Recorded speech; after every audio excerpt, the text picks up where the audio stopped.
Cara nanamnya seperti ini mas ya, taruh di tempat yang teduh seperti ini ya. Jadi yang saya tanam bukan bahan kecil tapi yang gede seperti ini. Itu sangat mudah hidup.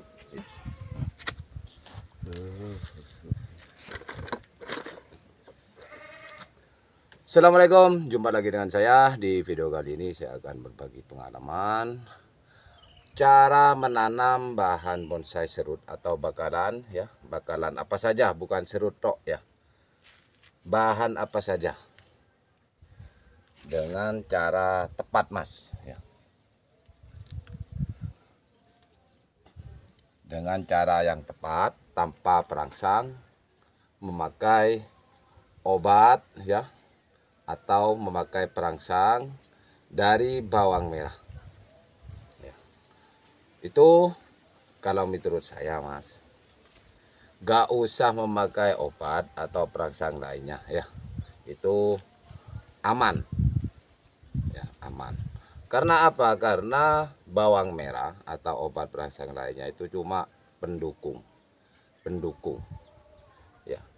Kalau urusan gagal dan berhasilnya itu tergantung dari orang yang menanam ya, dari kalian semua itu mas. Itu kalau menurut saya pribadi ya, karena saya menanam bahan itu bukan cuma 100-200 mas, itu ribuan ya, sudah ribuan kali saya menanam itu mas. Jadi kalau cara saya ya, menanam bakalan itu bahan bonsai ya, jenis apa saja itu bisa hasil, bisa berhasil, tidak gagal, itu banyak faktor mas. Yang gagal itu banyak faktornya ya, itu banyak faktornya.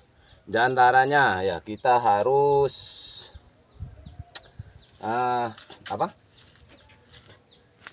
dari media tanam ini ya, membahas dari media tanam.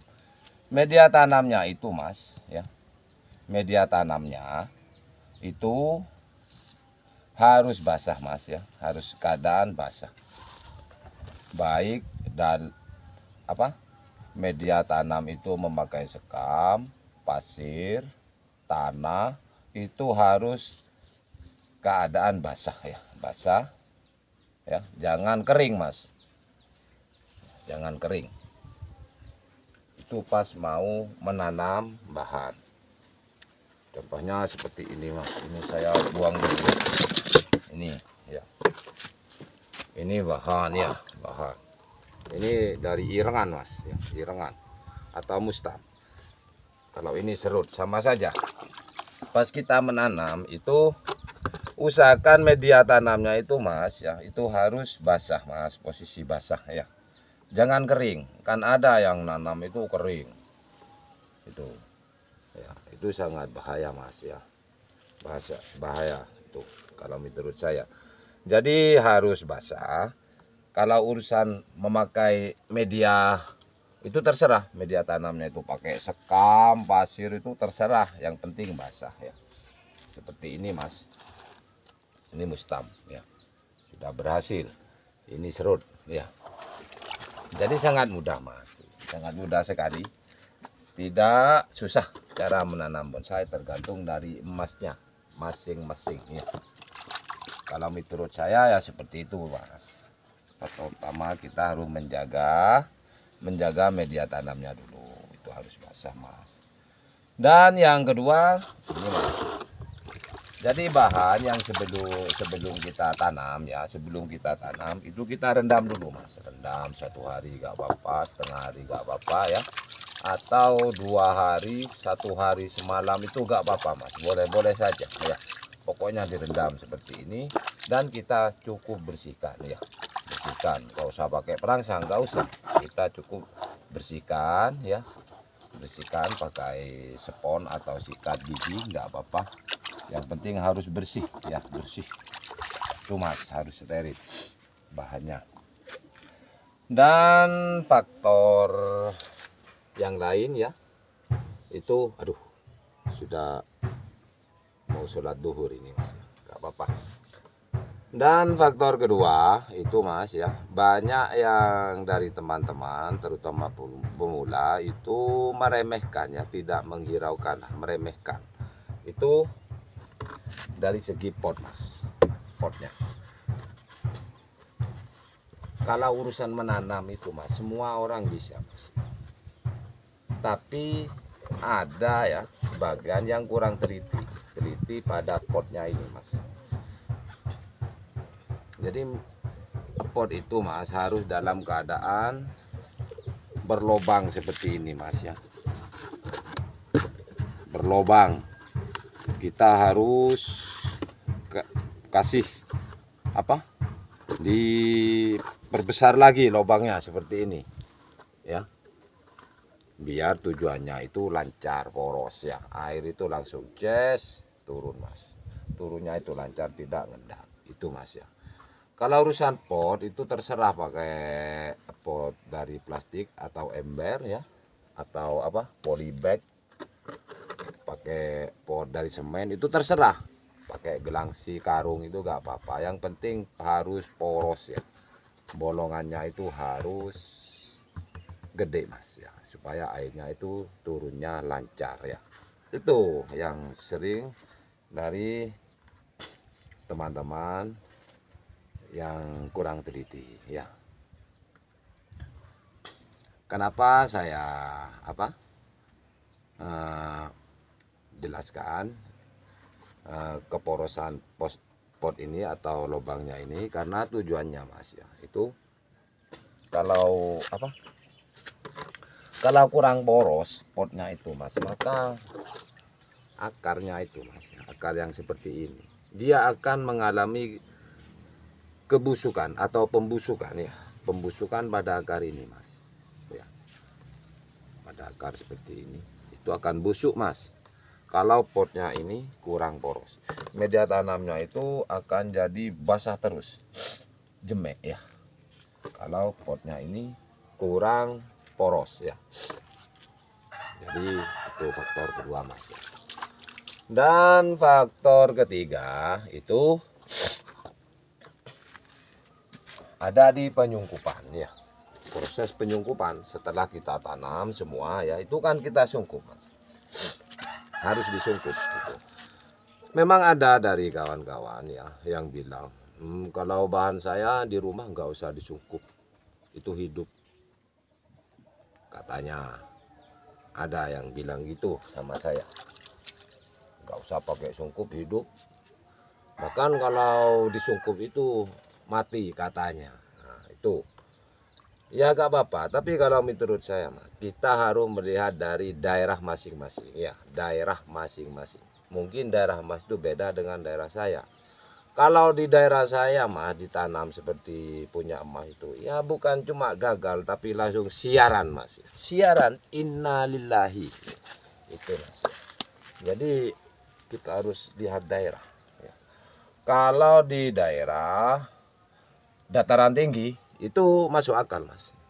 Dataran tinggi yang lembab itu masuk akal, meskipun tanpa sungkup. Tapi kalau di dataran rendah Mas, panahnya minta ampun Mas ya, nggak disungkup, ya langsung Mas ya, langsung itu Mas. Jadi itu kalau menurut saya ya. Dan cara menyungkupnya itu Mas, kita harus rapat Mas ya. Rapat, sungkupnya itu rapat. Usahakan angin itu tidak masuk Mas ya, anginnya itu tidak masuk ke bahan. Tuh. Kita sungkup rapat dengan plastik bening. Itu ada di video saya sebelumnya, cara-cara menanam ya. Cara menyungkup juga ada. Tuh Mas. Dan setelah disungkup kita harus taruh di tempat yang teduh ya, di teduh, tempat yang lembab atau teduh, yang biasanya itu di bawah pepohonan itu Mas ya, di bawah pepohonan atau di samping rumah itu kan lembab, itu aman, bagus. Kalau urusan membuka itu terserah Mas, terserah supaya yang penting pucuk ya atau tunasnya ini, pucuknya itu mengkilat Mas ya, Kalau sudah mengkilat itu sudah siap Mas, berarti dia pertanda subur Mas, ya. Kalau ujungnya ini mengkilat ya. Jadi itu kalau menurut saya ya, sebenarnya sangat mudah Mas, mudah, tidak ruwet, tidak gampang, tidak ribet lah, sangat mudah. Cara menanam bakalan apa saja ya.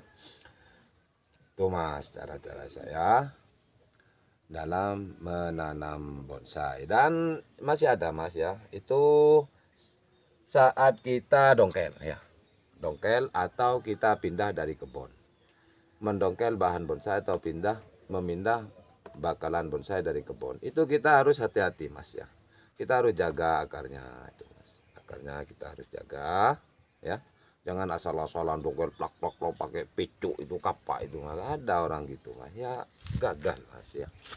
Itu Mas, kita harus hati-hati karena bahan ini tidak dibuat tanaman kering Mas, bukan, tapi seni hidup, yang hidup bonsai itu Mas. Jadi kita harus jaga akarnya karena akar ini yang akan mengasup makanan Mas ya, nyawanya ini. Jadi kita harus hati-hati dalam mendongkel atau memindah bahan. Itu Mas. Contohnya. Sini Mas ya. Contohnya di sini Mas, saya menanam ini Mas dari bahan dongkelan semua ini ya. Ada yang tanam terbalik itu Mas. Jadi ini Mas, yang kecil ya, yang kecil seperti ini Mas. Ini kecil hidup, ini yang gede hidup Mas, ini pakai planter. Yang penting itu seperti tadi itu Mas yang saya jelaskan itu cara-caranya. Ini Mas yang lebih gede itu hidup subur ya, caranya seperti ini Mas ya, seperti ini ya, taruh di bawah pohon tuh ya, itu kan lembab Mas ya, enggak, panahnya itu enggak langsung. Segede ini saya bisa hidup, apalagi kecil ya. Jadi cara menanam itu ya seperti tadi yang saya jelaskan ya. Jadi faktor-faktor menanam, kegagalan dan keberhasilan itu ya seperti tadi itu Mas ya. Jadi cara menanam bahan bonsai itu Mas, nggak usah pakai bawang merah atau obat perangsang lainnya, itu nggak apa-apa menurut saya ya, menurut saya pribadi itu nggak apa-apa. Karena bawang merah itu Mas itu cuma mendukung, baik obat perangsang lainnya itu cuma mendukung ya. Kalau urusan gagal enggaknya itu tergantung dari kitanya ya, kitanya yang menanam ya. Kita harus berhati-hati. Oke. Sampai di sini dulu. Semoga video ini bermanfaat untuk kawan-kawan semua yang mencintai tanaman, terutama tanaman bonsai ya. Dan trik ini bukan cuma di tanaman bonsai saja, tapi di tanaman pohon lainnya seperti tanaman buah, sawo, sirsap, mangga, nangka, itu semua tanaman. Trik ini cocok Mas. Saya sudah pernah mencobanya.